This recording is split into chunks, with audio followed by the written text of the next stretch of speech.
2025 সালে এসে আবারও কিয়ামতের নতুন আলামত প্রকাশ পেল, যা আমাদের প্রিয় নবী হযরত মুহাম্মদ সাল্লাল্লাহু আলাইহি ওয়াসাল্লাম আরো 1400 বছর আগে বলে গিয়েছেন। প্রিয় নবী হযরত মুহাম্মদ সাল্লাল্লাহু আলাইহি ওয়াসাল্লামের একটা কথাও যে মিথ্যা নয় তা খুব ভালোভাবে পশ্চিমা বিজ্ঞানীরা প্রমাণ করেছে। প্রিয় নবী আজ থেকে আরো 1400 বছর আগে বলেছেন, পৃথিবীতে 10টি বড় কিয়ামতের আলামত প্রকাশ না হওয়া পর্যন্ত পৃথিবীতে কিয়ামত সংঘটিত হবে না। কি সেই আলামত জানিয়ে রীতিমতো চিন্তায় পড়েছে পুরো বিশ্বের বিজ্ঞানীরা।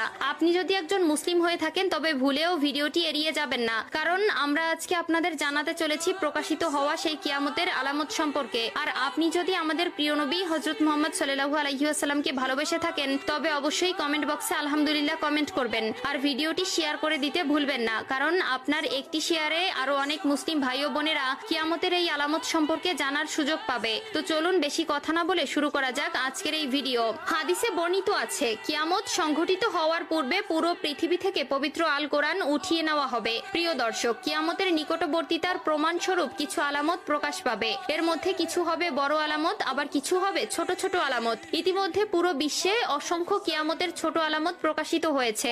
যেমন হাদিসে বর্ণিত আছে, আরবের বেদুইনরা অর্ধ উলঙ্গ অবস্থায় থাকবে, তবে তারা বড় বড় দালান কোঠা নির্মাণের প্রতিযোগিতায় নেমে পড়বে, এমনকি তাদের পায়ে জুতাও থাকবে না। বর্তমানে 2025 সালে কিয়ামতের নতুন যে আলামত প্রকাশ পেয়েছে তা হলো কিয়ামতের আগে পবিত্র আল কোরআন থেকে সকল অক্ষর উঠিয়ে নেওয়া হবে। ইতিমধ্যে এমনই কিছু তথ্য প্রকাশ পেয়েছে।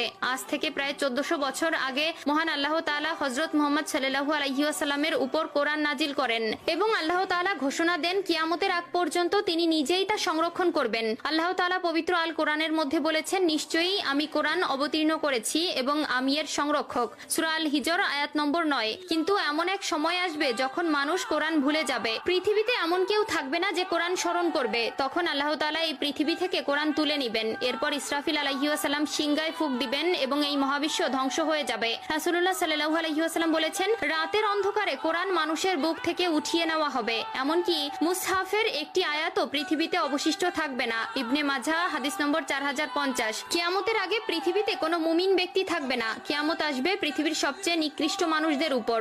আনাস ইবনে মালিক রাদিয়াল্লাহু তাআলা আনহু থেকে বর্ণিত, রাসূলুল্লাহ সাল্লাল্লাহু আলাইহি ওয়াসাল্লাম বলেছেন, কিয়ামত ততক্ষণ শুরু হবে না যতক্ষণ না এই পৃথিবীতে এমন কেউ অবশিষ্ট থাকবে না যে বলবে আল্লাহ আল্লাহ। সহিহ মুসলিম।